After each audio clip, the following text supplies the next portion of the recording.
Secretaria de Assistência Social de Criciúma prepara a ação para o próximo dia 5 de julho e você vai ver também. Pfizer e BioNTech anunciam que vacina contra a Covid pode ser benéfica para crianças entre 6 meses e 5 anos. Nos primeiros 3 meses deste ano, os saques da poupança já superaram 1.995. O Ministério da Saúde decretou o fim do estado de emergência por Covid-19. Os servidores municipais de Criciúma realizaram manifestação na frente do Paço Municipal. Essas e outras notícias você acompanha a partir de agora no Informe Região.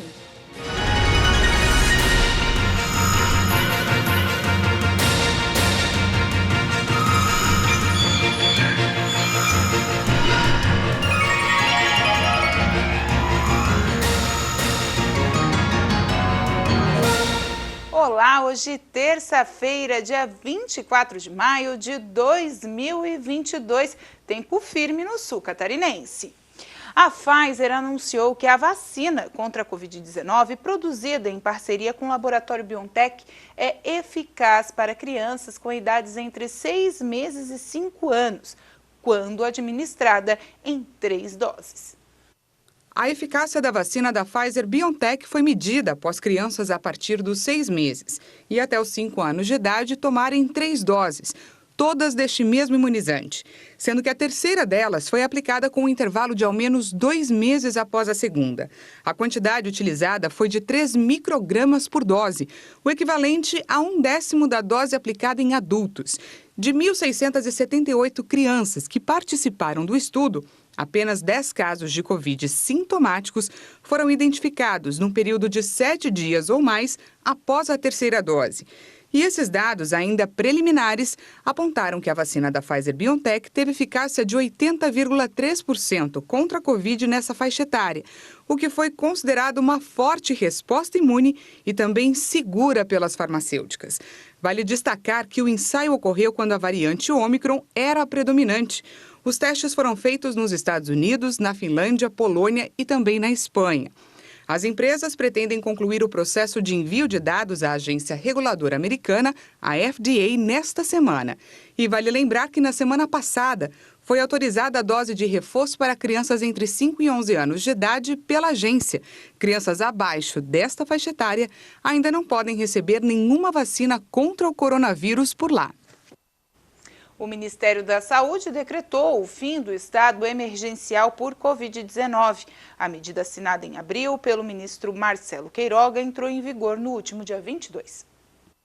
O Ministério da Saúde atribuiu a decisão a uma melhora do quadro epidemiológico do Brasil, a elevada cobertura vacinal da população e a capacidade de resposta e assistência do Sistema Único de Saúde a casos suspeitos e confirmados. Entre os dias 9 e 15 de maio, os resultados positivos representaram pouco mais de 26% do total de exames realizados, com 31.623 casos e um aumento de 56% em relação à semana anterior. Entre as ações de vigilância mantidas por Queiroga estão a testagem, o monitoramento de contatos, a notificação, a vigilância de reinfecção e o monitoramento das síndromes inflamatórias em crianças e adultos.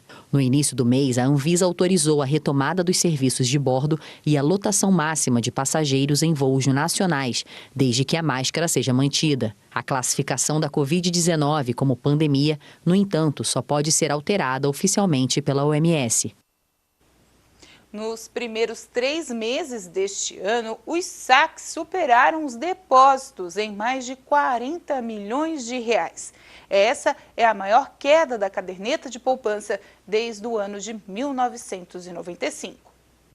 A caderneta de poupança continua sendo o investimento preferido dos brasileiros. A estimativa é de que 1 a cada 4 pessoas utilizem essa aplicação, de acordo com dados da Ambima, Associação Brasileira de Entidades do Mercado Financeiro e Capitais. Mas a queda de rendimento nos últimos meses tem feito com que muita gente saque o dinheiro que estava guardado. Nos 3 primeiros meses de 2022, o volume total de saques foi de 872,6 bilhões de reais. Enquanto os depósitos totalizaram 832,3 bilhões de reais, um saldo negativo de 40,3 bilhões de reais. O número representa a maior fuga de recursos da poupança desde 1995, quando teve início a série histórica do Banco Central. E a justificativa é o cenário econômico desfavorável. As seguidas altas na inflação têm feito o dinheiro guardado na poupança perder o rendimento. A alta do desemprego também contribui, já que muitos trabalhadores acabam tendo que recorrer aos recursos que estavam guardados. E mesmo quem está empregado, por vezes, tem que sacar o saldo da poupança para completar o orçamento e pagar as contas. Com todas essas dificuldades, o saldo total na poupança hoje é de 1,006 trilhão de reais, o que representa uma queda de 3,15% em relação a julho do ano passado, quando atingiu o seu auge com 1,038 trilhão. A seguir, o presidente sanciona mudanças na lei da alienação parental.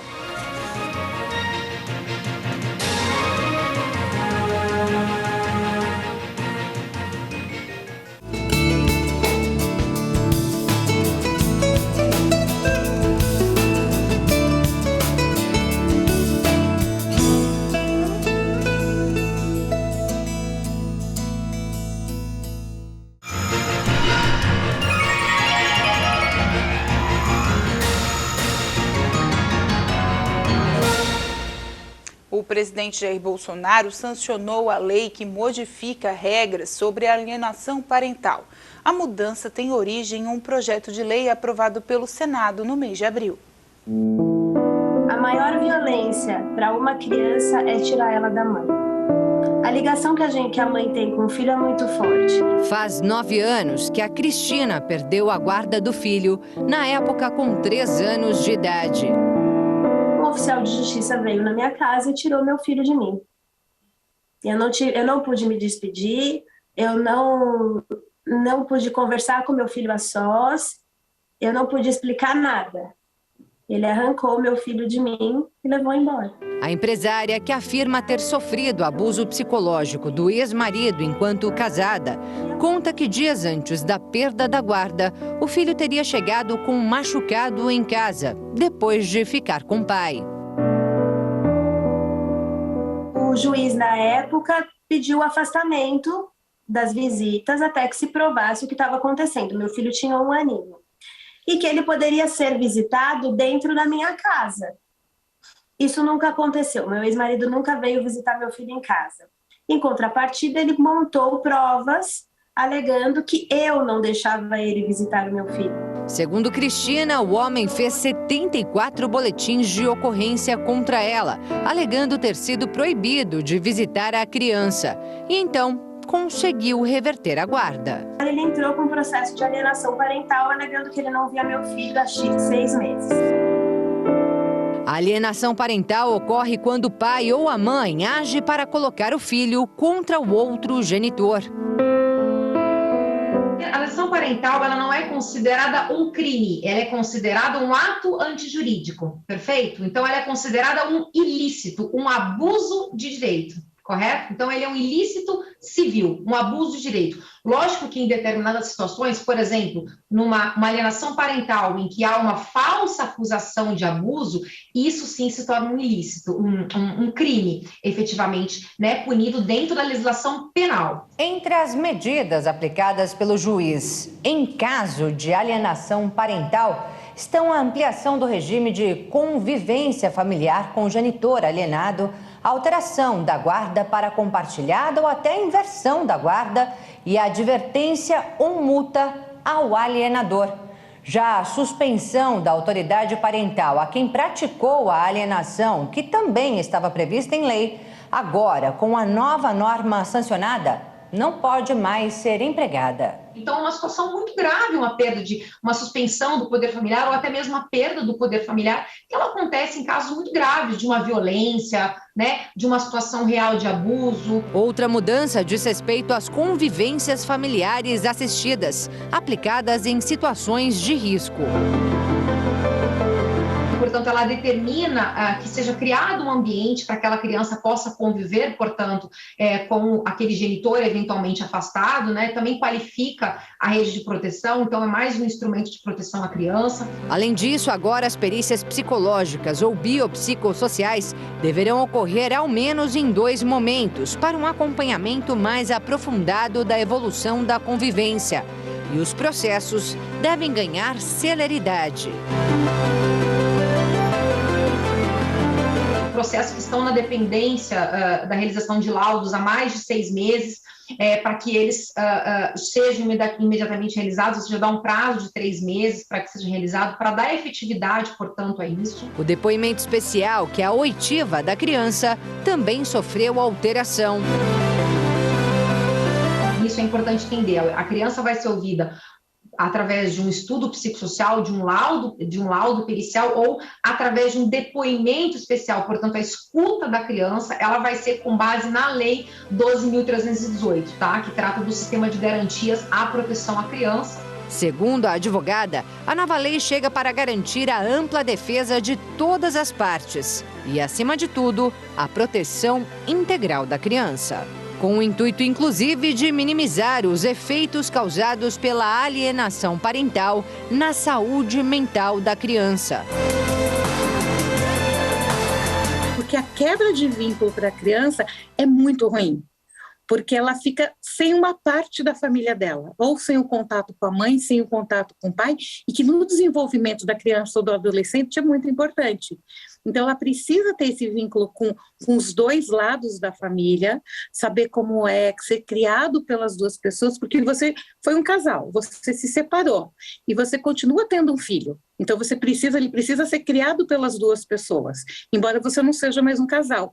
Então, aí entra o psicólogo, tanto o psicólogo forense quanto um psicólogo particular, para ajudar nessa criação, ajudar esse pai, essa mãe, a melhor forma de criar, com o menor dano possível, de uma forma mais saudável, essa criança, esse adulto, esse filho. São reflexos psicológicos que também afetam pais e mães como a Cristina, que diz não acreditar que as alterações na lei possam devolver a ela o que define como sua maior perda. São 9 anos que eu estou longe do meu filho e, de qualquer forma, para mim, essa lei é absurda. Ela tirou completamente a minha chance de me defender e de provar que o abuso psicológico que eu sempre sofri, ser acusada de alienação parental era só mais um abuso psicológico que eu estava sofrendo. Só que como é que você explica isso para uma criança? O meu maior medo é que ele hoje seja um menino com traumas e um menino com raiva, enfim, que ele tenha algum tipo de raiva dentro dele por ter vivido nessa situação de mentiras.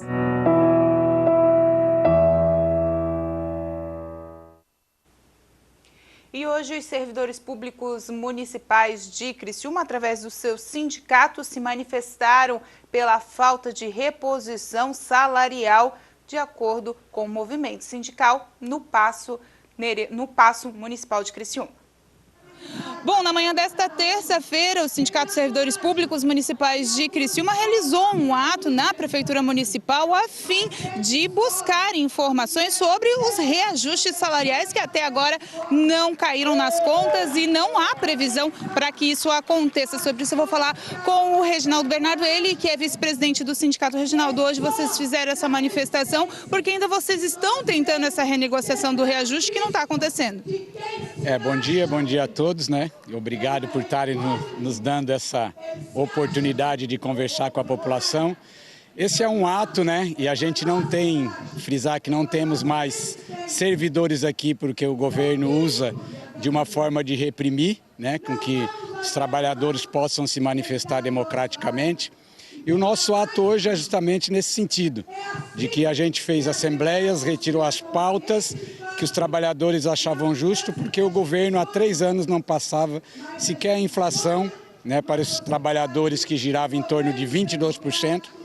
E esse governo, de forma autoritária, encaminhou para a Câmara um projeto onde repassa simplesmente 11,73%, que não contempla, né, nem sequer parte daquilo que os trabalhadores estavam reivindicando. Então esse é um momento de de a gente vir demonstrar para o governo, como também solicitamos para os vereadores, para o secretário de governo, Wagner, que se comprometeu em abrir novamente mesa de negociação, mas até o momento não nos recebe, não comunica e a gente segue nessa situação. E continuaremos dialogando com a sociedade, porque a gente tem dito que quem trabalha, quem faz os serviços para a população, são os servidores lá na saúde, né? Que vacinaram e atenderam na pandemia, são os professores que mesmo na pandemia continuaram no ensino remoto, as estradas que estão aí sendo calçadas e estão sem a valorização de direito e merecimento. Então a gente quer que o governo, que tem condições, porque o governo hoje tem limite prudencial de 35% com folha de pagamento, sendo que a lei permite até 54%, então não é falta de recurso financeiro nem de possibilidade, é uma questão de governo de valorizar o trabalhador que faz o serviço para a população acontecer. Reginaldo, vocês estão em estado de greve, estão em greve, como está essa situação para que a população entenda? Da última assembleia a gente tirou um estado de greve, né? E permanecemos nele porque a gente entende que deflagrar uma greve nesse momento talvez seja o que o governo queira para acabar perseguindo, criminalizando o movimento e esses servidores que já vêm maltratados, como eu já disse, por esses 2 anos de pandemia, né? Como são servidores da saúde, que mesmo na pandemia o governo municipal cortou 50% das gratificações que ele ganhava de insalubridade. Disseram que os servidores da saúde eram uns anjos, mas em contrapartida o governo não reconhece esses anjos. Servidores da educação financiaram a educação do próprio bolso, com internet, com celular, com computador, e agora o governo não repassa sequer o piso mínimo nacional para o magistério, mesmo tendo muito dinheiro. Então tá certo, obrigado pelas informações. Então a manifestação aconteceu na manhã desta terça-feira, o Poder Público não deu o seu parecer, mas lembrando que a lei, que faz a medição aí dos salários deste ano já foi para a Câmara de Vereadores, já foi aprovada e por isso o sindicato ainda continua negociando o que não houve antes dessa lei ser aprovada. Voltamos ao estúdio. Só corrigindo, o Paço Municipal Marcos Rovares em Criciúma. E confira agora algumas vagas de emprego que estão disponíveis aqui na nossa região. Em Criciúma, há vagas para atendente de locação imobiliário, representantes de vendas em empresa de energia solar, analista contábil em escritório de contabilidade, inspetor de segurança veicular em empresa de vistoria técnica e instrutor de facção em confecção. Na cidade de Biguaçu, há vaga para líder de refrigeração e oficial de serviços gerais em empresa de equipamentos industriais. Na cidade de Capivari de Baixo, há vagas em empresa de geração de energia, estágio nas áreas de finanças, jurídica, contábil e comunicação. Na cidade do Arroio do Silva, há vagas para supervisor de costura em confecção. Na região de Araranguá, operador de máquina de lavanderia, coordenador administrativo e coordenador de engenharia de produção. Na cidade de Sara, há vaga de torneiro fresador em metalúrgica e mecânico e soldador em lavanderia. Na cidade de Nova Veneza, há vagas para advogado previdenciário em escritório de advocacia. Os interessados podem realizar cadastro do currículo através do site excelência.net ou encaminhar via e-mail seleção@excelênciarh.net ou entrar em contato pelo telefone 99154 6260. A seguir, Parque das Nações será palco de uma grande ação social no começo do mês.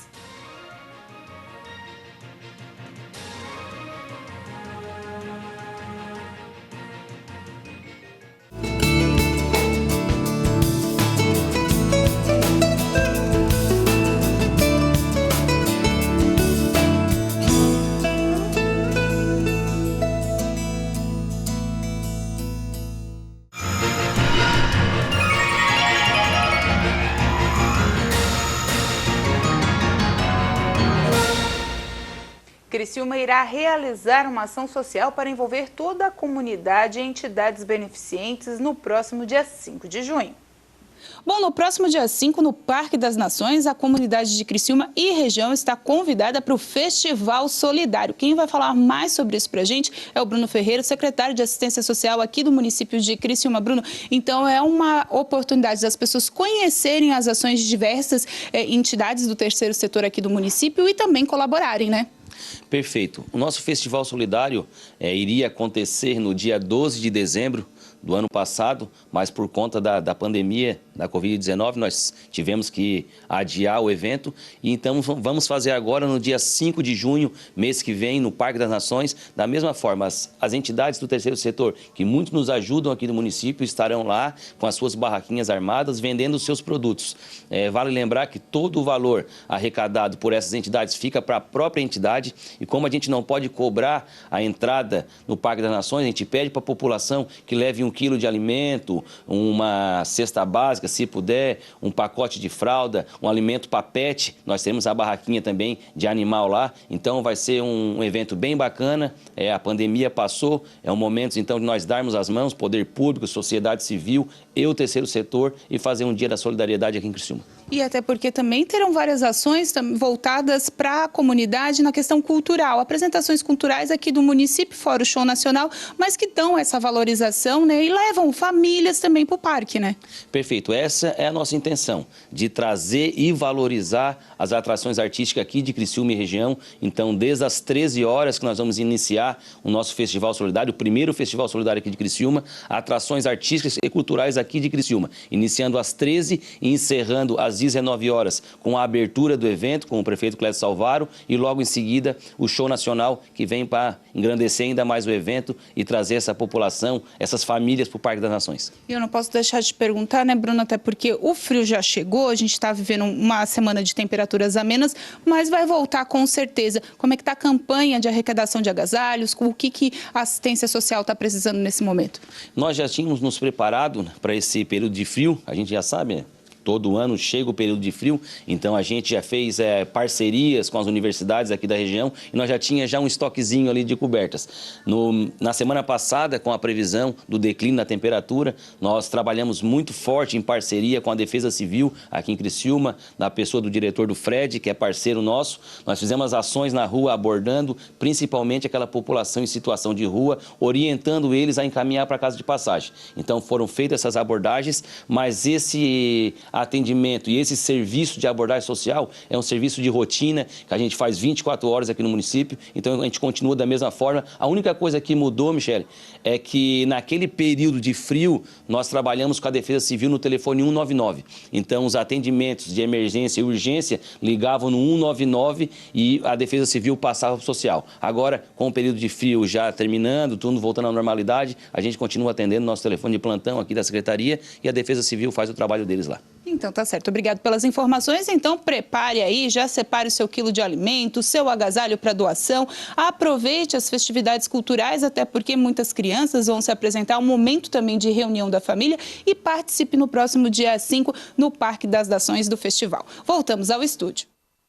E com essa informação a gente encerra o Informe Região desta terça-feira. Lembrando para você que essas e outras notícias estão disponíveis também nos nossos canais de comunicação no @TV Primavera, no Instagram, Facebook e também no YouTube. A todos vocês, uma boa noite de terça. Até amanhã.